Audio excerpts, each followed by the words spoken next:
Welcome to another session of It's Time to Come Alive. My name is Valerie Hope, your executive coach and professional speaker, and love to have these conversations with wonderful people that I've met over my lifetime because it gives us an opportunity to become more conscious, more connected with one another, and also the opportunity to create something.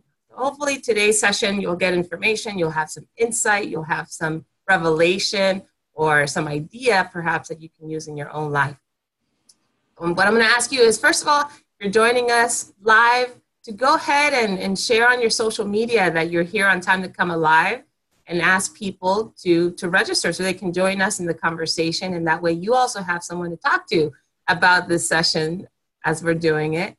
And if you're listening to this as a recording, feel free to post and share this recording on your page or on your social media somewhere so that you also can engage other people in your life in the conversations that you're engaging in.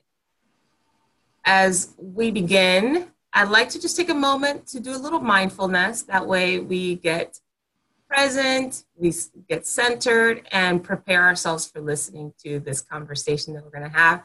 Then I'll introduce my very special guest in just a few moments.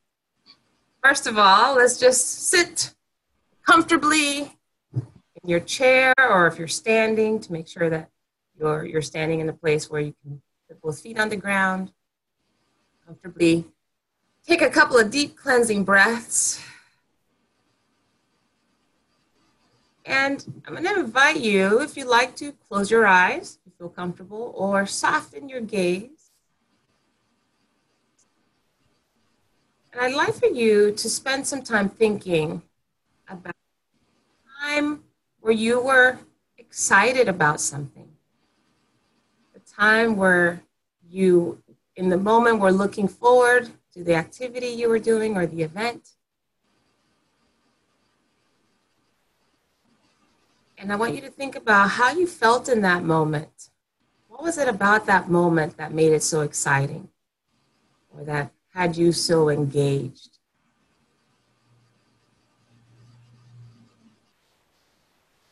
Think of another moment in your life where you felt engaged, or perhaps you were curious, or you were somehow drawn to an activity or an event, an anticipation.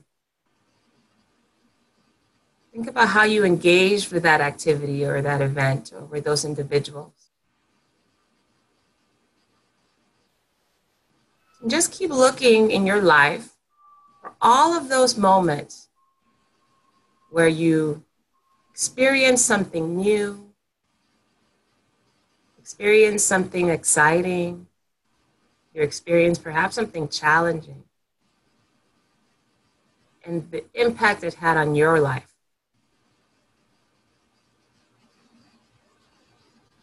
Now, take a few deep breaths. Fast forward and think about yourself in the future, surrounded by people you love, your friends, your family, and they're asking you questions about all the exciting adventures that you've done in your life,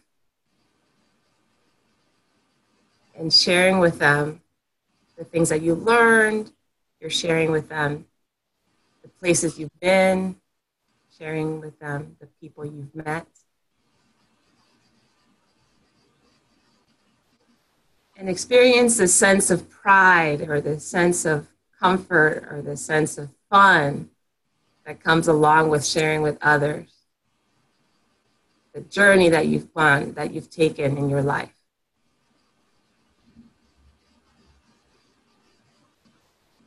And express gratitude for the opportunities.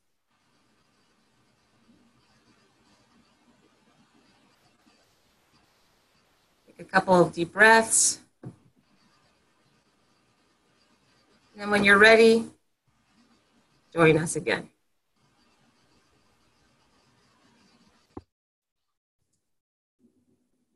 All right. Welcome back. So I hope that that gave you a sense of all the wonderful things that you've done in your life. And this was a very short reflection exercise, but you likely have engaged in activities or events or have traveled and seen things and experienced things that others would be probably envious of. and the wonderful opportunity we have this morning is to meet someone that I've known for a whopping 24 years. And yeah, you wouldn't imagine that I would know anybody for that long because I had the honor and pleasure of meeting our special guest today, Eva Castilla, while we were studying at the University of Alabama. My last semester, we met at a party with a bunch of other people from different places, different countries. And because we had common friends, we ended up spending a lot of time together. So at the end of that semester, I graduated and went off on my own adventures. And soon, a few months later, heard through the grapevine, this wonderful person that I met was dating my brother. Which was like, what? When did that happen? And I've just had the pleasure over the last 24 years to be acquainted with this phenomenal woman who is one of the most loving, most empathetic, most expressive people that I've ever met. And I've also had the fortune of interacting with her lovely family too over the years. And I consider her my sister. And I thought, you know, if nothing else, she has been one of the people in my life that I know actively seeks ways to continue to grow and expand herself. And I thought this would be a wonderful opportunity for her to share some of the things that she's accomplished or some of the things that she's experienced and see if there's a way that she can connect you to your experiences and perhaps what you'd like to grow and expand. So, Eva, welcome. Hi. Thank you. Of course. And you started to laugh immediately after I started talking about you. So I'm curious, what did that bring up for you? Why did you have that such a big smile and laugh as I was talking about how I know you? Oh, because I love you very much. So I'm very happy that you're part of my life. And those years the year in Alabama was crazy, amazing. And I think it's an example of who I am, you know, like in Alabama, it was me. I started to feel me for the first time. So I think it was like a launching step, like, oh, this is who I am really, you know. And then, you know, so I guess I started to get to know myself better.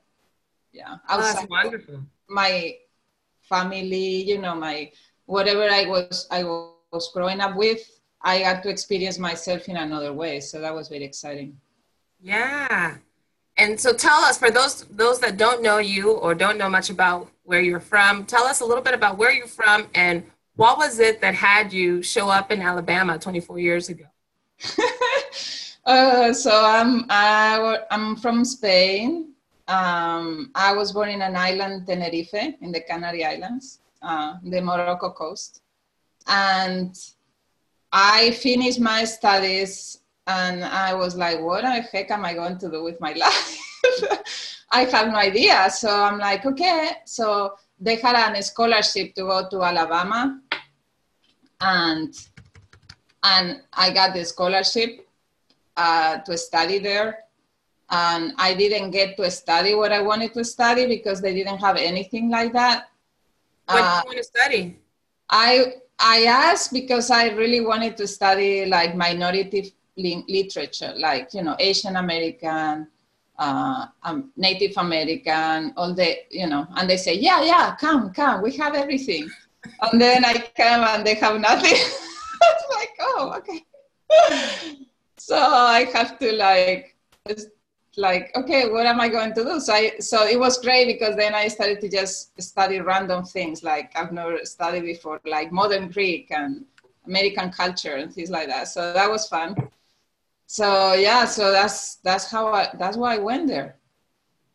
I just thought, okay, let me try this and see what happens. And curiosity, and out of curiosity, when you think about the reason why you went, and you said that this was a time when you finally felt yourself, like what do you mean by that? What was it that made you finally feel yourself from going there? I think part of the journey of self-discovery is to get away from what you know, at least for me, right? So I love my family. We are super close together. I love Spain. I love Europe, everything. And, you know, you grew up you grew up the way you grew up, right? And you are being the way you are being. And you think that that's who you are. And then you go out, you live in another country, and then you are by yourself. So you don't have so much the influence of the people in your life. You don't have the influence of your culture, you know? And so you have to kind of start from zero, because sometimes my experience is what I think, the things that I used to do in my country, I couldn't do it here, for example, right? The culture is different. So I have to start thinking with different eyes, which allows me to start also like shifting the way I do things. And that's when I start to know myself in a different way. And then is when I realize, oh, perhaps I'm more this way than that way. You know what I mean? I don't know if I'm explaining myself, but it's like you start to get to know yourself in a different way. And now you start to question if the way you were growing up is the way you are really. Yeah. So you start discovering things. Yeah. So I think that's why I always, you know, say it would be awesome if everybody could live in another country, you know, even if it's for a month. I think the idea will be a year, but you know, I know it's not like very easy to do, but at least like this whole summer or 2 months, 3 months, but just get immersed in the culture. Don't just go as a tourist and just do the tourist thing, but just live with the people. You know, it's like opens new eyes. Yeah. Mm-hmm. And one of the things that I admire about you is because you do that, right? You get immersed. So I'm curious, you're born in an island, right? Small island, and from what I understand at the time, your family wasn't traveling all that much, right? That wasn't something that was part of your family culture, your family traditions, was it? We traveled, but only in Spain. In Spain. Okay. Yeah, now my parents travel more, but no. I mean, I went to Paris when I graduated from high school. So my parents encouraged me to travel.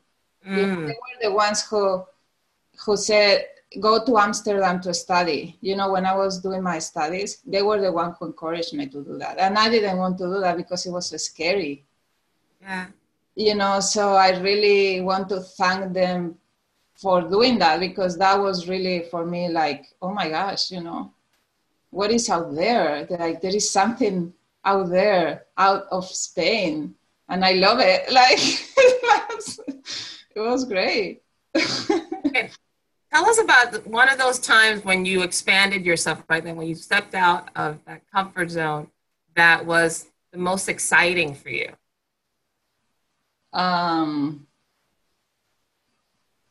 I have a lot. Probably the one that was the most risky for me was going to India. And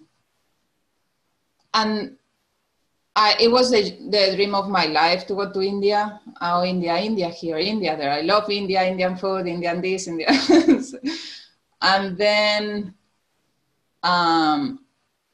I went to India and I was there for 3 months as a volunteer. And that was a culture shock, like totally different from anything I've ever done before. And so it was very uncomfortable and it was amazing. So I think I got to see how people from other cultures that are really different from us can feel when they come to our country, or they come to the United States, or they come to Spain, you know, because... As an example, what did you see or what did you experience that made it such a culture shock? Well, the first thing is like, and I'm like, oh my gosh, I think I can know now why Eduardo felt the way, my husband, your brother, felt the way it could feel like that in Spain, because I was there in India and everybody was looking. I don't know, I was in the South, there were no white people. We only have like a few volunteers. And when I would go into the village, people will look at me like that. I mean, they wouldn't even like be discreet or anything. They will be like, what is that? Like this white person? Like, they will look at me like, what is this white woman taller than the men and wearing this? I'm like, oh my gosh, this is so weird. So I'm like, oh, I think I'm getting to know the feeling of being in a country where everybody's different color, and how uncomfortable that can be. How did you manage that experience? What did you have to do to go through it? I just smile. Hi. I don't know what to do. In one of the I tried to blend in. That's what I did, and they respect you if you blend in, because they see that you really respect their culture, you know. And I really I mean, I'm all about respecting people, right? And I love different cultures. So when you start, you make the effort to blend in, you know, like to do the things they do and go to the temple. And when you go to the temple, you know, you have respect for their gods and everything. And the food, the way they eat the food with the hands, and the way they dress, I will dress up like they did, you know. So it mitigates that kind of weird light difference, right? And it shows them that even though I'm a different color, I'm still with them, kind of thing. So yeah, I love that you said that. One of it was a guest that we had several weeks ago, Francis Conrad, who's this transformation. I don't remember if he talked about this very much in his podcast, but we mentioned the idea of matching when you're in another culture, whether that's traveling abroad, like people from different places. The idea of matching is what you just expressed, that you eat in the way that that culture eats, or you maybe even take some of the same communication style. So if people are making extreme eye contact, then eye contact. If you notice that people have a certain way of moving during certain activities, or even the pace in which they walk or move, that we match that. And it sounds like that's what you did when you were in India. Yeah. I just love it. I think that's what I love about traveling. When I travel, I don't like to travel just like a tourist. I want to, like, you know, and of course, I don't want, okay. When I say tourist, I don't mean it in a mean way or anything. I mean it in a very superficial way. Like you go see the streets, take photos of the streets, go to places and eat. And that is fine. I mean, I can see that like if you don't have a lot of days and you don't know the place, it's more convenient to be with a guide, you know, that can guide you. But if you have a lot of time, it's better to just be with the people, because the people are the ones who make the country the way they are, you know.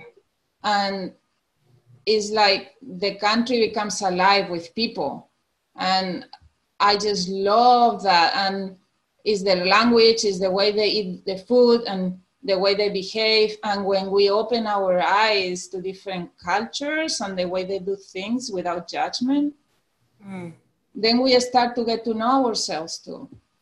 Yeah. You know? So I started to see myself as somebody who can really be with anybody. And I didn't know that living in Spain, because when I was growing up, now you can see that more variety. But when I was growing up, we didn't have a lot of people from different countries. You hardly see anybody from Africa. Now you do, right? Or from Latin America or from India. So I didn't have the experience until I went outside of my comfort zone or outside. And then I discovered that I love traveling more than I thought. I thought I didn't like traveling. Like, I thought it was okay just being in Spain. And then it's like, oh my God, something unleashed. And I was like, I can't stop. Clearly. And you even worked for Iberia Airlines for a long time, right? So tell us about your experience working with Iberia and how was that connected to your love for travel? Well, I thought I would love it because, I travel a lot. And then it's like, oh my gosh, you just don't, like, all you do is fly here, fly there, hotel in the morning, fly there, fly here, hotel in the, that's all you do. And of course, there are different, when I was flying, we have different routes. So my route, perhaps if I would be flying to America, it would have been different, but my route was places close by. So we didn't really have the chance to go somewhere much. But one thing that I did, one of the flights, the amazing, we went to Israel. And I so thankful that I got to do that, because I think it was the first time that in 4 years that I had the chance to do that. We went to Israel and we stayed for a whole weekend without flying. So like we arrived on Friday morning and we didn't leave until Sunday night. So we have the whole weekend to be there. So we went to Jerusalem in a bus. And we hired a guide from the area, and I just was amazing. Like, and I mean, I'm so grateful I did that, because that's just like so different from anything, and I got to be in Jerusalem and to see all the different religions of the world there. I mean, I was told that all the religions of the world are in Jerusalem, are represented there. So it's a very powerful city. Even if you are not a believer, it's still a powerful city, so it's very, very interesting city. So yeah, so that got me. And then if I would spend a day in France, I would just go by myself and explore the city by myself. What is it that's made you such an explorer? Because you mentioned that you obviously did grow up with a lot of travel experiences, but all of a sudden you started to do all of these things. Went to India, you studied in Amsterdam. What have you learned about yourself as you've interacted with so many different countries and cultures? I think what happened is once I started to travel, I realized how much I was seeking answers about myself.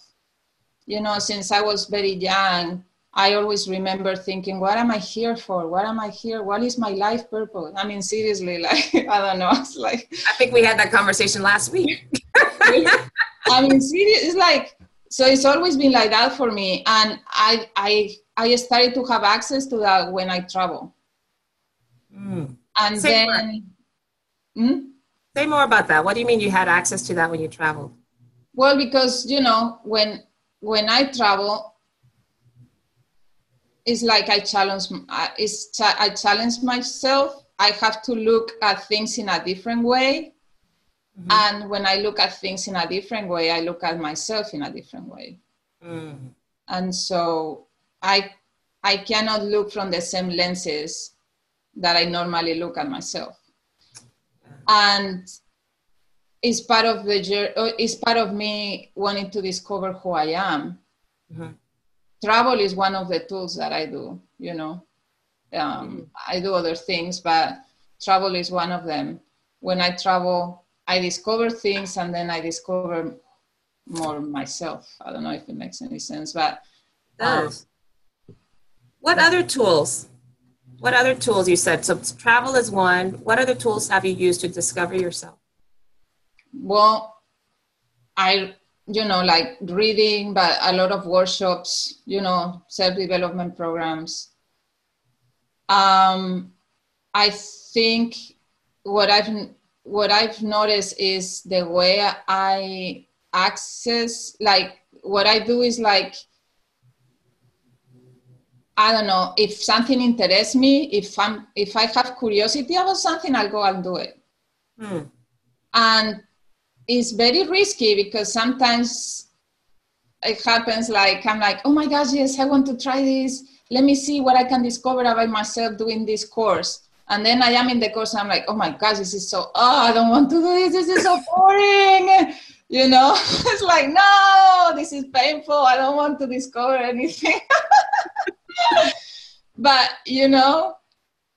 I think that's why I needed to do it. Give us an example of something something risky that you did where you were like, nope, why am I here? Well, it's one of the programs that I'm doing now, this self-development program. When I felt it, like, and that's something I always recommend to people, and I know it's not very easy, but when you feel like you have to do something and it feels good, because sometimes we feel like, oh, I want to eat chocolate. I feel like I want chocolate. I want the whole box of cookies. It feels so good. Well, okay. What's wrong with that, Eva? There sounds like a little judgment around that. I can take a whole box of cookies, believe me. So, of chocolate chip cookies. Those are my favorite. But I'm talking about like when you're feeling drawn to explore something or going to an event that you've never been before, or going to a place you've never, or suddenly you are reading a magazine and you are like, and you feel something. For me, it's in my chest areas. Everybody, I think, have their own way of figuring out what it is. But for me, when I feel like butterflies on my stomach, I feel like I need to do it. Like it will be good for me. That's how I test. So I get excited about things and then I go, because for me, it's a way to explore, what is there for me? Can I learn something about myself, And it could be, so like I signed up for this self-development program that is a 2-year program. And I was so excited. Oh my God, yes, I can feel it. I can feel the butterflies. Yes, I'm registering. And now I'm like, oh no, I don't want to do this. What did I do? 2 years? What is this? Oh my God, all this suffering. And it's very interesting because sometimes the journey is not as easy as we think. Mm-hmm. And the tendency is to quit. Oh, it's getting too difficult. Mm-hmm. It's too uncomfortable. I know, I cannot do this anymore. And then your head starts messing up with you, like, well, you are right. Why? I mean, no, this is not, why, if I was so happy when I started and now I feel like crap, this is definitely not for me. No. And then look how it's making me feel and blah, blah, blah. And I'm doing this that I don't want to call people. Why do I have to do this? I don't want to prepare this for a whole month. Oh my God. So it's like, this is part of the journey of self-discovery, is to break down patterns that we have. Mm-hmm. So that's why for me is fascinating, but at the same time it can be very challenging, because I mean, you just want to quit, or you just feel like, oh, I registered for this event, but do I have to network? No, I don't want to network. Oh, I don't want to see 1,000 people. I'm not a networking person. So I'm like, oh my God. So, we tend to do things like it's like part of us wants to grow and the other part of us wants to keep us small. Yeah. So how do we balance both, right? I have to give people this context, because you and I talk a lot about this idea of, you being more introverted and how being in groups, even in social groups, even with a bunch of friends, how that impacts you. And and I'm curious about so let's go back to that idea. So, you're more introverted, therefore you prefer more reflective activities, right? You recharge by being in silence. Mm-hmm. But you recently took on, or recently, it's been a few years now, but you recently took on like the ultimate silent experience. Tell us about that and what impact it had on you. The meditation thing. Oh my God. I was reminded by one of our viewers here. So, that's why you say people really, like, if you think you know yourself, just keep exploring and you will find out how interesting it could be, because I was so looking forward for the meditation retreat. 10 days retreat, meditation. You don't talk, you don't read a book, you hardly move. I mean, you just walk. That's about it. It's silent, so I don't have to talk to anybody. Oh my gosh, I was so excited about that. Like, I don't want to talk. 10 days of bliss. I mean, seriously.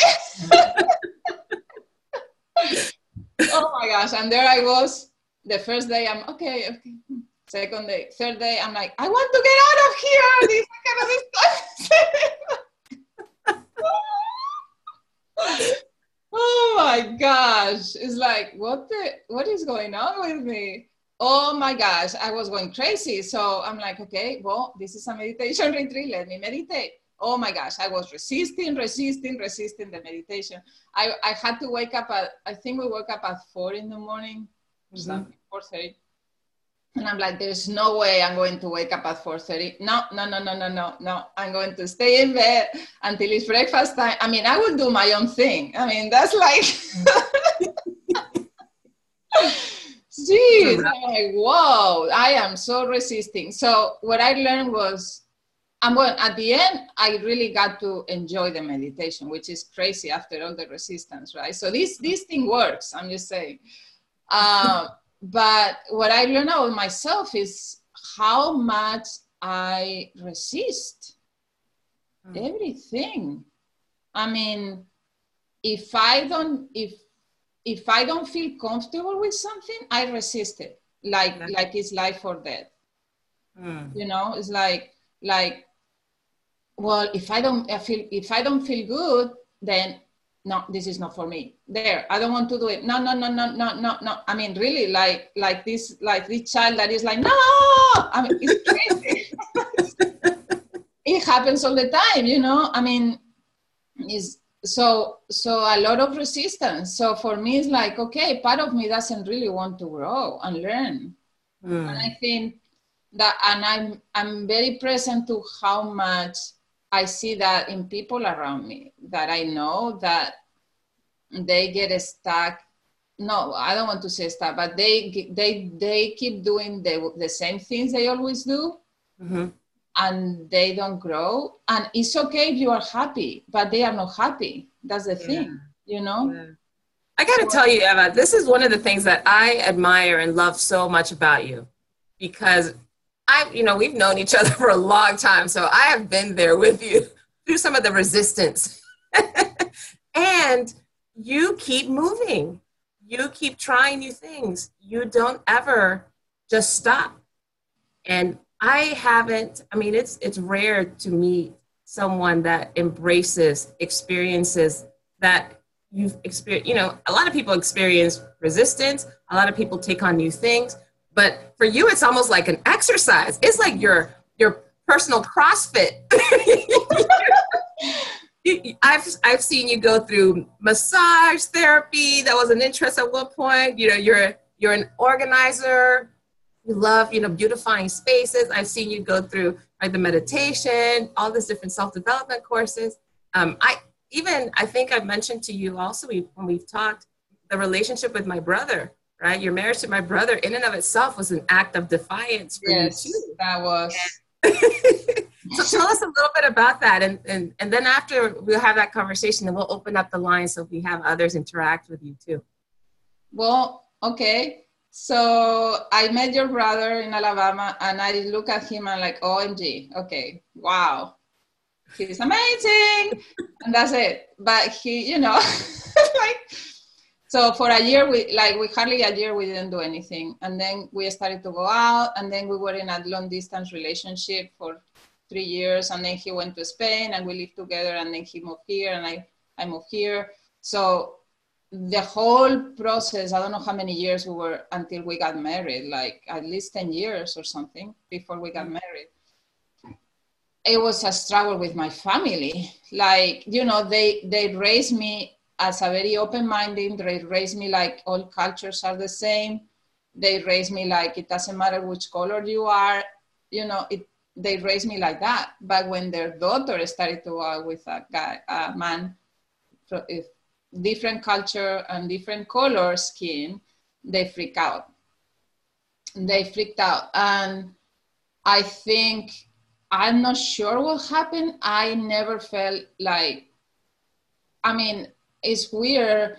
And I think that's why it's so important to follow the heart. Mm-hmm. Because if I had done what my parents wanted me to do, I wouldn't be with him. And he's like the most, I'm going to cry now. He's the love of my life, you know? And now my parents know that, and they love him. And it took them, and what I discovered from this also is like when we follow our heart and we keep in communication with the people in our lives, why we are doing what we are doing, is we are also helping them grow. You know, my parents have to face something they didn't know they were dealing with. Mm-hmm. And they were gracious and open and gracious, like to be open, that they loved me so much that they wanted to understand what was going on. And once they understood what was going on, they freed them up too, you know. And now they can be with people from other cultures and there's no problem. Yeah. So I helped heal something that was there and we didn't know it was there. And that's very important. Following the heart is very important. And it's also part of my journey of self-discovery. When we are in a journey of self-discovery, follow the heart, but also be true to yourself. And that's one thing that I noticed. Like I used to do things that were not true to my heart. You know, if even for jobs, you are working in a job that doesn't inspire you, look for something else. Mm-hmm. You know, I know sometimes it's not easy. I'm not saying just quit whatever you have, but explore other things that inspire you, you know. And it could be something very small. It could be just start working on something small that inspires you to spark that thing, spark it. Because sometimes what I've noticed is I could be doing, I was a flight attendant for 4 years and I didn't like it. I just love the idea that I could be in France for a whole day. But the whole job thing was really bad. Like I was miserable for 4 years. And I'm like, I will never do this again. I'm not going to put myself into this horrible experience when I could be doing something else. So let me explore what is there for me. So I think just be true to yourself. That's really the key of everything. Just get to know yourself, be true to yourself, and do whatever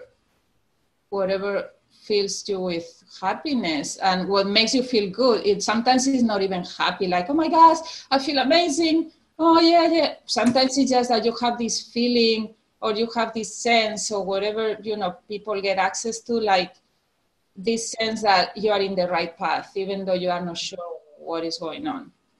Absolutely. That sense of peace, it sounds like. Yeah, like a sense of peace, like, yeah. That something is okay, you know? Yeah, just explore. This is just a small taste of, you and I can have hours and hours and hours of conversation. But I want to make sure that we bring in those that have been joining us so far if you have a comment or question, to share your comment or question with Eva or with me or with the rest of us. And if you're on the phone, you can hit *9 if you raise your hand. If you're on Zoom app, you're going to hit the icon to raise your hand, and I'll be happy to call on you. That way you can unmute yourself and share your thoughts and comments. I have a lot. Do you go through that? Yeah, so there's some chat here that we've been getting some comments. So I really appreciate you guys engaging with us.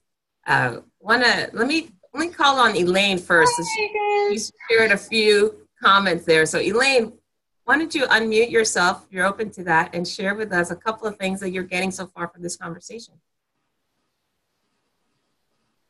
I really was appreciating Eva's, willingness to go and participate in these different cultures and just, again, see what it was like to be them in that culture. What was the food? And she mentioned that because she had this willingness to kind of blend in, that willingness then was the frame around her experience. And then it was interesting that the whole thing about matching you brought up with some other person. When we put ourselves in this place of saying, what's it like to be in the other person's shoes, or how can I match that? So in that matching, some defenses crumble. And then there's really more of there's more exchange that happens, probably on a variety of levels, and depending on what you then happen to notice, well, then that's your blessing. And it depends on the curiosity level of the people who you're with. Mm-hmm. Typically, if they're agreeing for you to be there and have the same kind of interest in, what's this other human experience like, then that's very rich.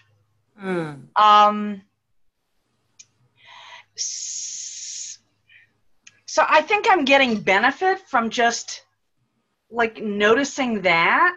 I can't say I've turned this a lot around related to me, except I'm like Eva in that I am a very curious person. Mm-hmm. I think it does make me want to travel more. And it also brought up a thought. It also brought up an experience I had listening to a YouTube video yesterday, which was a conversation between the show host and a guest, and they were talking about the difference in perception between people who are government leaders and how they interact, and how different that experience is, because the show host sometimes engaged with people at high levels of power, how different that experience was between just having a conversation with the regular people. They were very willing to get along, and yet people at higher levels of power were often vested in maintaining all kinds of drama and conflict. But when you get down to the lower level of being really human, it's we're all really kind of the same. The same human experience. So these are some of the things that came up for me. Thank you for sharing that, Elaine. Yes, you should travel more.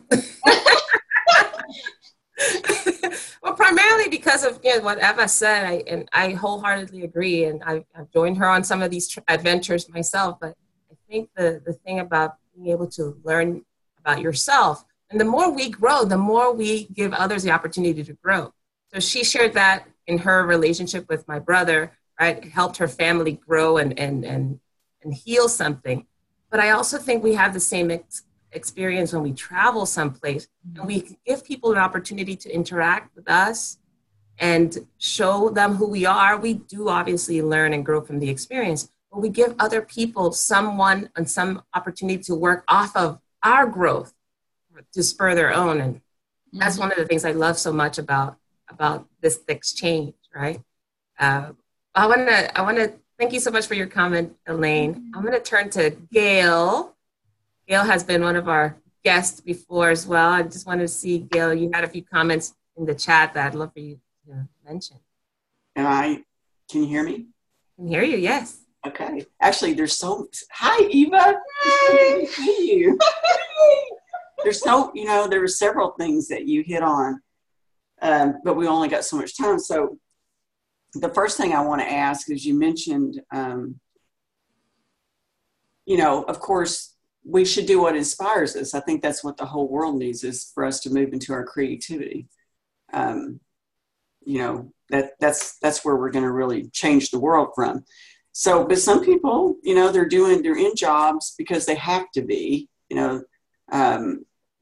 maybe they've got a family or whatever, they've got to have so much income, and it's not, it's just not an option for them to just pick up and leave their job. Right. Mm-hmm. So what advice do you have to somebody that is in that situation, as far as finding that creative spark and having that, inspirational spark? Because I think what people do is they get stuck in things, and then, they're not doing anything that supports that in their life. Yeah. What would you do or say? What I've done that helped me is, when I had to stay in a job that I couldn't leave for the moment, I will explore other things, and it could be just like, let me volunteer somewhere. That's what I did and the good thing about volunteering is that there's so many things and ways you can volunteer. There's so many opportunities you can explore, different fields of work. And it could be just even 2 hours a week, 1 hour a week. So that's what it has helped me a lot, like to really get present to, let me try this. I love flowers, but I'm not a gardener. Okay, no, never mind, not that. Let me try immigration. Oh my gosh, I love immigration. What is it about immigration? What is it about this volunteer position that I was doing that I love about immigration? Is immigration like the law, or is something else? So that's when it helped me access, start to questioning things like, why. So for me, I guess what I will recommend is don't question anything. If people are feeling attracted to something, just don't.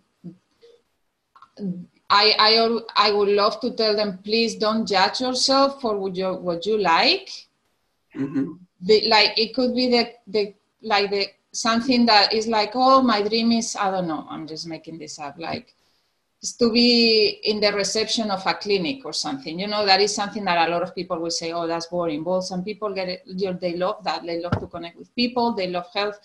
Well, let's explore that, being a volunteer at a hospital. So basically what I'm saying is, whatever shows up, don't judge it. Just explore that.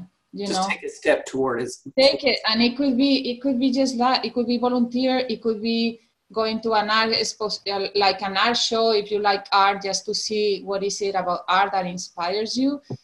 Just don't stay at home. Yeah, just do something towards your dream. Yeah, because I've been so many times depressed or been feeling so sad, like I don't know what to do with my life. My life doesn't have a meaning. Blah blah blah blah. The worst thing you can do is to stay at home, because that's exactly what the brain wants us to do, to stay at home so we don't explore and we don't grow and we don't do anything. Because if we go out and explore, then we are going to discover something, and that's dangerous. Right. Yeah. And so, one of the things that inspires me is travel, but I haven't done it. So that's on my bucket list. And there's a few things that I wanted to ask you about that, but I also wanted to, I wanted to say this because it's something that I got a while back, and you said it, and it was with your family and your husband. And that is, we're all connected. Mm-hmm. So if we don't do our part, then they don't get their part. Mm-hmm. Yes. Right. And so what, I heard what you were describing is the fact that you moved into your heart. Your part is your heart, that rhymes, your part. Mm-hmm. And then, and followed it. And then they had this amazing healing. They got their part because of that, Yep. That was so beautiful. Thank you. And the other thing I'm going to talk about the travel thing now, because one of the things that I want to do is go stay in different places for a year. So I'm in a position now where I can work from anywhere, so I can actually do that. No. And I need to start, you know. And so I want to learn the language in every place that I go.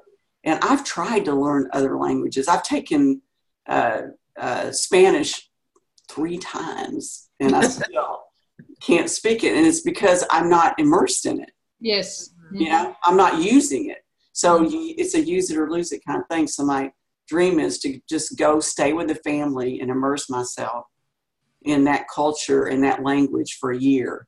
Yes. And then move someplace else. So my question is, how would you suggest I do that in the most inexpensive way? Good question. Well, the best way will be if you know somebody who will host, like personally, if you have in your network of people, like that will be the first choice. See, I know somebody I can go stay with in Mexico, but I don't know anybody. You know, I want to go to Italy. I want to go to Germany and France. I want to learn all the romantic languages is what I want to do. I don't remember. I can look it up and send it to Valerie so she can share. There is a network. It's the same as coach surfing or something like that. That is for people who want to work in other countries and they stay in these places meant for them. So like, I don't know how, oh my gosh, how is this called? There are different networks that are for travel. Well, you don't have to give it to me now, but you know, I thought you might. So that's an option. Yeah. The other option, you know, I'm not sure if there is. We can brainstorm some ideas, Gail and Eva. Maybe the 3 of us can talk. Because I do think one thing that, Gail, you said that I think makes a lot of sense is that connecting with other people from the culture.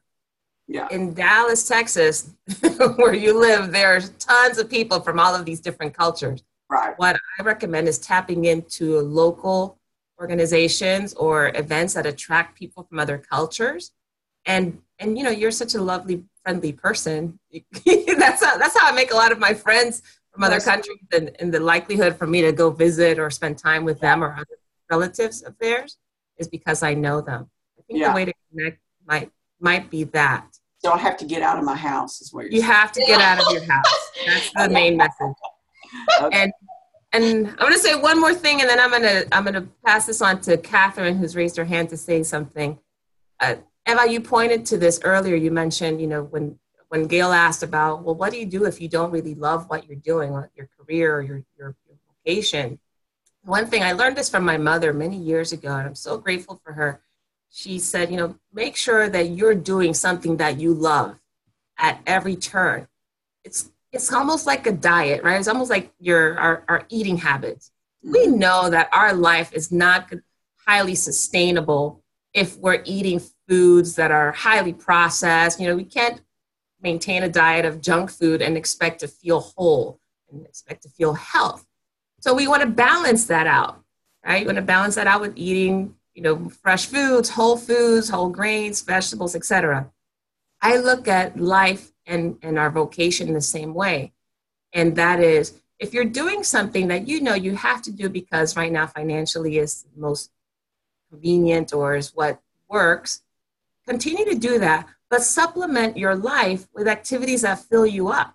You know, supplement your life with friendships and relationships that you know give you life.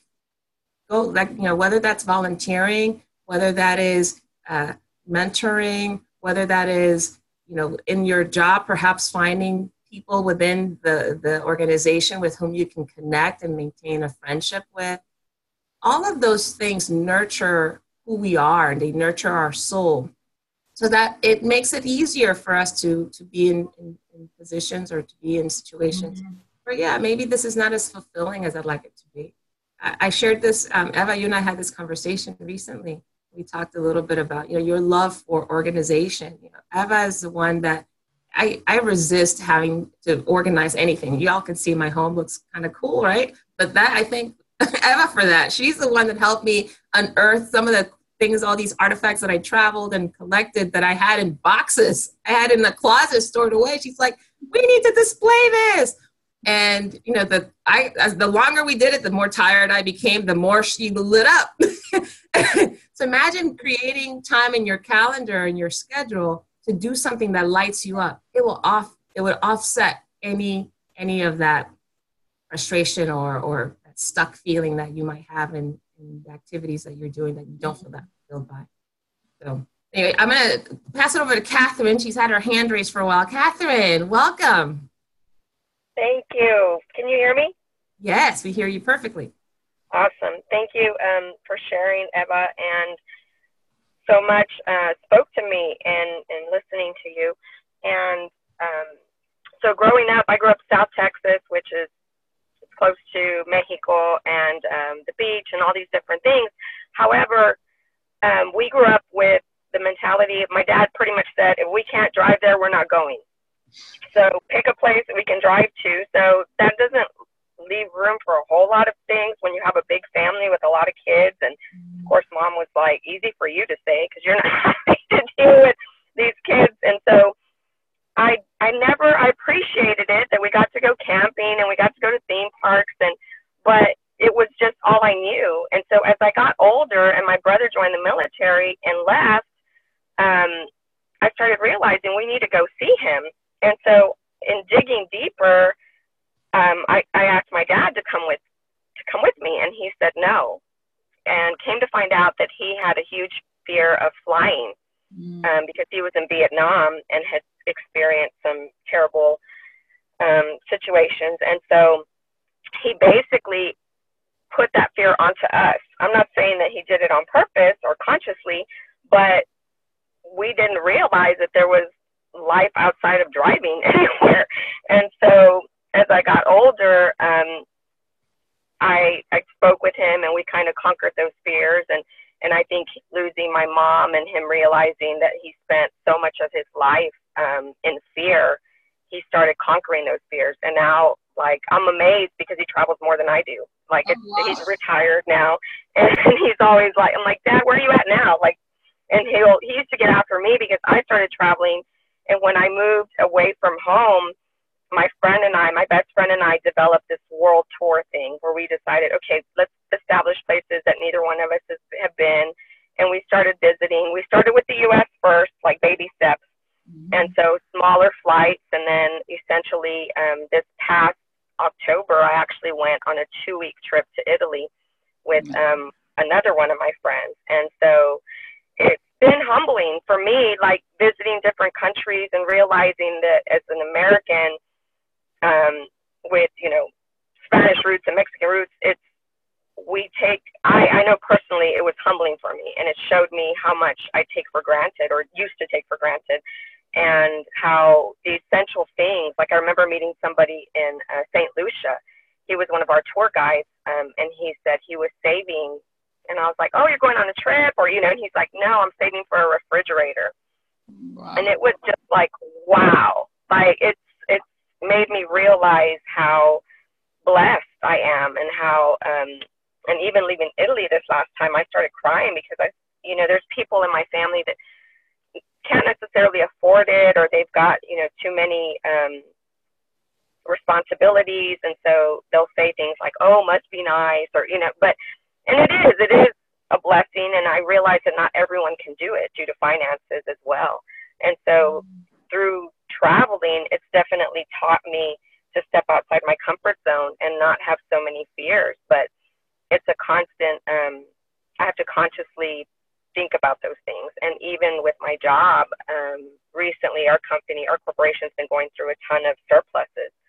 And so for me, I didn't want to make a move because I felt like here people are losing their jobs and I should be happy with what I have. And so, but there has been a passion for me to be more in the public and experience a different side. I've always been in finance, and so I've been wanting to step out of that comfort zone. And ironically, at an employee resource group meeting, which is one of my passions, is to volunteer, that particular day, I didn't want to go, and I was trying to talk myself out of it. And I'm like, I'm tired, I don't want to go. Well, I ran into an old boss who hired me, and she said, I have a position on my team that I think you would be great for. And so she had seen a video that had been passed around internally through AT&T, which was really hard to do because I shared my story, and she had seen it. And so you just never know who's watching. And so she said, would you like to apply for this position on my team? And I was like, oh gosh, it sounds like a big job. And she's like, oh, you can do it. You know, I've had experience with you before. And so I applied, and I learned yesterday I got the job offer. Wow, that's awesome. Congratulations, Catherine. Thank you. So I'm so excited. It's in external affairs, and it'll give me the opportunity to step outside my normal. And I mean, you know, there's that level of like, I'm excited, but there's that fear because I'm thinking, oh gosh, I'm going to lead people now, and I haven't done that in so long. And so I guess my thing is like, yeah, don't live in fear, you know, or what if. I think that's what I've learned throughout this process of traveling and exploring and just stepping outside my comfort zone. At first it feels uncomfortable, but once you're there, it's like, oh, I was worried about it for nothing. Like, I love that you said that, Catherine. That's awesome. And can I comment something that just 1 second, Eva, 1 moment. I want to be respectful of our time. We're at the hour mark. So those of you that need to log off, thank you so much for joining us. Make sure that you share when this comes out. Share it on your social media so other people can engage in the conversation, and then you all can exchange with one another. And my call to action is go do something that you love this week, something that you haven't done in a while, or talk to someone that you love that you haven't talked to in a while. Like, engage in something you love, like really connect with your heart. That's my call to action for the week. Now, you know, we always have these little after hours moments. So Eva, if you're able to stay a little longer, we'd love to continue the conversation. So any of you that'd like to stay and chat and share with Eva, you're welcome to. And we'll post this also online so you get the after show. Okay, thanks, everybody. I really love one thing that Catherine said. Thank you so much for sharing. I totally hear through your share how much you have grown from traveling. And I also love, well, first of all, congratulations for your job. And I love what you said about that. Did you say something like, you know, I thought I have to be okay because some people don't have anything. So, you know, I can just be okay with what I have, my job or whatever, right?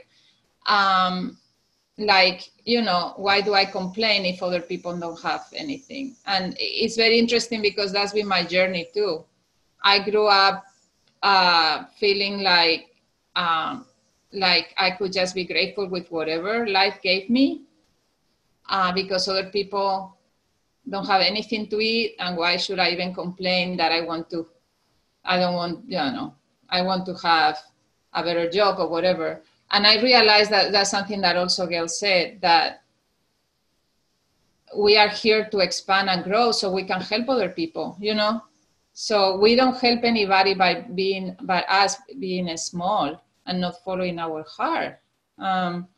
It's like a puzzle, right? We are all at a small piece on a puzzle.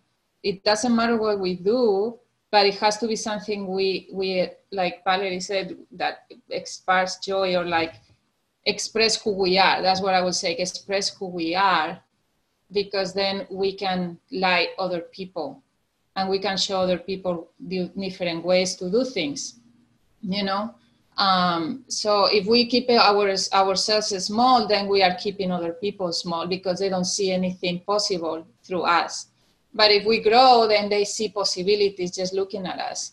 So that's what I hear from you, Catherine, too. Like, I think that in your position, even though you know you are very nervous now and everything, you are going to be able to share a lot. You are going to be an example for other people of growth and being out of the comfort zone and kind of like your transformation, right? So I'm very, very excited about that. So yeah, congratulations. Thank you so much.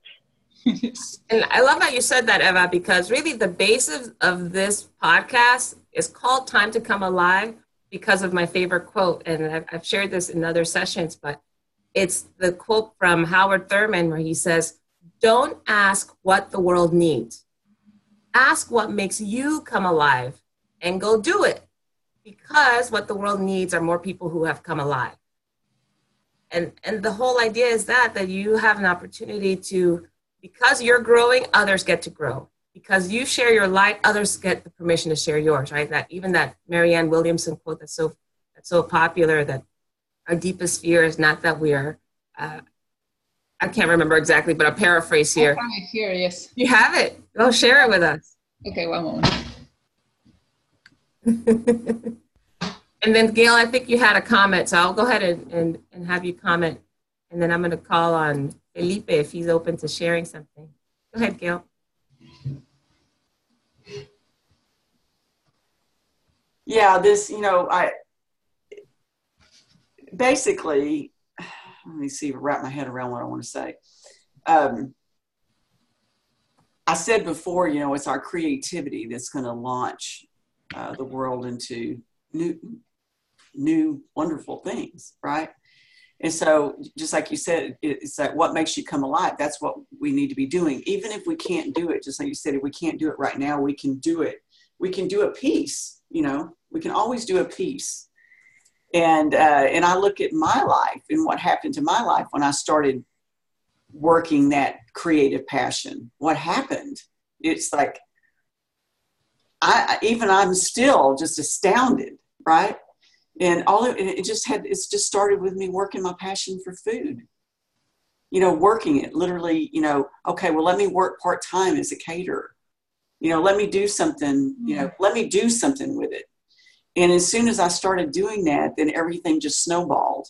Catering wasn't it, but it was the step. It was just a step, and then now food and medical intuitive. Who would have thunk, in 2010, I mean, what crazy stuff is that? Right? And so that's, if we just step out of our comfort zone and step towards what makes us come alive. Mm-hmm. Yes. And one thing I want to say, because you made a point there to Gail, like sometimes things don't look, sometimes we need to start moving even if we don't know where we are going. Don't know where we're going. Yeah. Just because we feel like, oh, let me try this. That sounds interesting. That sounds like something that can interest me. And perhaps that's not it, but something is going to lead us to whatever, right? It's like we are walking. Yes. We are walking and we are, is that a Mago de Oz? It's like the Wizard of Oz when she walks on the pathway and the thing starts to light up. Is that the movie? I don't know. Yes. Anyway, Wizard of Oz. This, like, we are walking towards something. We don't know what it is yet, right? We don't see it. And we don't have to. And we don't have to, exactly. And we don't have to, but every step we make that is about something that is interesting to us or that we feel like curious about it, we take that step, and that step is going to lead us to something else and lead us to another thing and another thing, and then it's going to get clearer and clearer and more defined. Yes. Every time you take a step. But when you were talking about, something came to me when you were talking about, just do something creative, something that inspires you. And what was coming to me was like, well, maybe you like to arrange flowers. Yes. Start arranging flowers. Who knows where that's going to take you? Just do that thing, that passion. Yes. Mine was just cooking, it was my passion and I knew it. Yes. So, yeah. Good. Well, Eva, you can, when you come help me organize some stuff, I'll have some plants for you to arrange. Yeah. Why don't you go ahead, Eva, and read do you have the Marianne Williamson quote now? Yes. I have it always with me. Oh, good. I'll have you read it, and then Felipe wants to jump in and share something. Go ahead, Eva. So, our deepest fear is not that we are inadequate. Our deepest fear is that we are powerful beyond measure. It is our light, not our darkness, that most frighten us. And then it's very long, so perhaps I just leave it there. But, I think that's really powerful. And that's why when I said before, I'm sharing this and every day, I'm not waking up every day feeling like my life is amazing, you know? Like this morning I wake up like, I'm so tired, oh my gosh, you know? And other days I'm like, my life sucks, I don't want to do this, you know? So like every day, the journey of self-discovery doesn't have to be amazing every day. And that's something that I had to deal with, because in my mind, if I'm doing something that I love, or if I'm doing something that I'm curious about, then it has to look certain way. It has to look super good. You know, I have to be excited about it. No. Sometimes it doesn't, you know? And that's when our brain start messing up with us and say, "Bet you see, you were wrong. This is not for you." No, perhaps it is for you. Just it's not comfortable. So that's why we are not enjoying it in the process. But if we are feeling we need to be there, or we are feeling we have to go to this event, like Catherine said, like she didn't want to go there and look what happened, right? But she felt she had to be, right? So just do it and then see what happens. And like for me, being in this self-development program is being a pain in the behind, and it's been more painful than happiness. But you know what? I'm staying because I feel like I have to do this for something to transform, and I don't know what it is. So I'm just saying this so that people don't get discouraged if they sign up for something and they explore something and they are like, oh, this is not what I thought. But if you are still feeling like you need to continue doing it, just do it. You know, another thing is like, you are like, oh my gosh, no, I feel horrible. I feel this black energy or whatever, you know, that's different. But so, yeah. So like, That's awesome. Yeah, anyways. Okay. Thanks, Eva. Felipe had a comment, so I'm going to let him share. Yes, so hi everyone. I'm Felipe. I'm speaking from Rio de Janeiro, Brazil. Hi. And hi, Eva. Thank you very much for sharing everything that you shared with us in the past hour. I'm a traveler myself, so I really connected with your ideas, and what I got from this call is that we need to be open, right? So be open for what the world has to offer us is the best thing that we can do. And whenever I travel, and that's, well, I guess that's what you feel as well, I get this sense of community. We are all together in a huge community. And even while Valerie posted a video today, or yesterday, talking about the sense of community and how we are all connected in some way, right? So I love studying. I love, like academic stuff, but I've been trying the past months to learn from people. And it's been amazing. It's amazing to see how the world and how people can teach us. So, and I guess you learned a lot on your journey. So thank you for sharing that with us. Thank you, Felipe. And I love one thing that you say, that people teach us and we are learning. And I like that you said it's not learning only about ourselves, but other people, right? Learning about other people. And that makes me think of, when we think of travel, we think of travel to another country.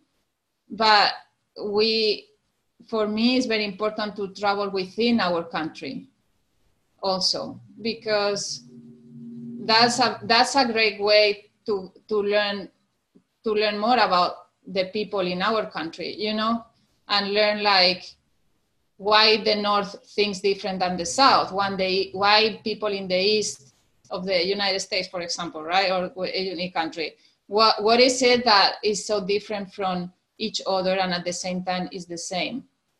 And I think that will help a lot also to help heal some of the conflicts that are going on, is to understand each other that way. The same as when we travel to another country and we put ourselves in the other person's life. Like, if we are traveling to, I wish I could travel to Brazil. That would be awesome. But next time.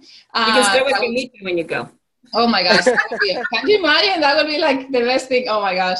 But you know, like if I travel to another country and I think, okay, I'm going to eat the same food, I'm going to do this, but I don't think we think that when we travel within the same country. And perhaps that's a reflection also, like, you know, I'm thinking if I go to New York, if I go to California, I don't know, Minnesota, anything, it's a different, for me, it's like a different country, because each state has its unique culture, its unique way of thinking, its food, you know, anything. And the environment they live in, the nature, even the political views, anything is how their state is, right? Or how is, I don't know how to say it.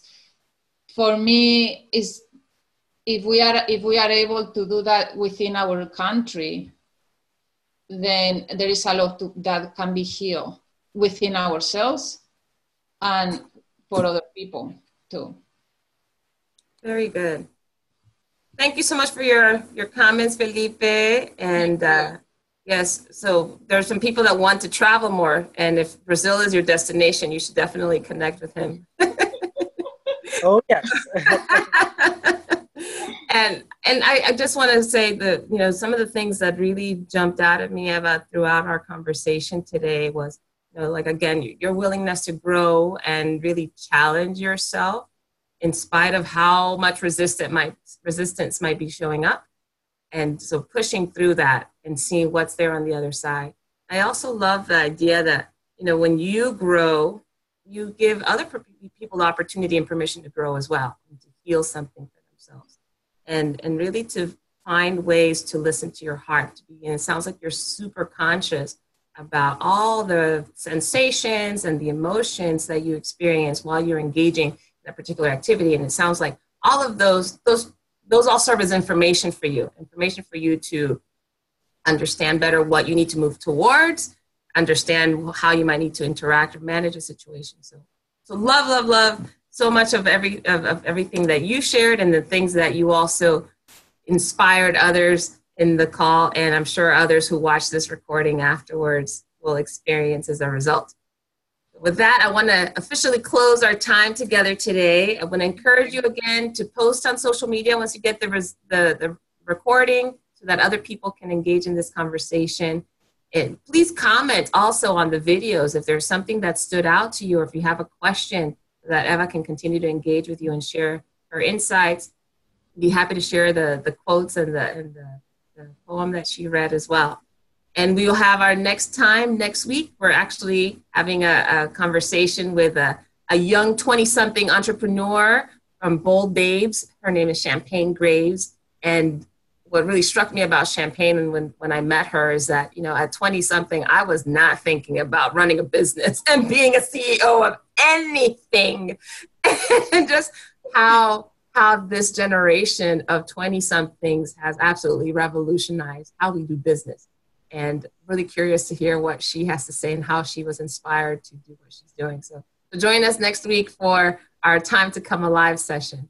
You guys have a wonderful week. Thank you for joining us today. Thank you for the comments, everybody. Thank you. It was a pleasure.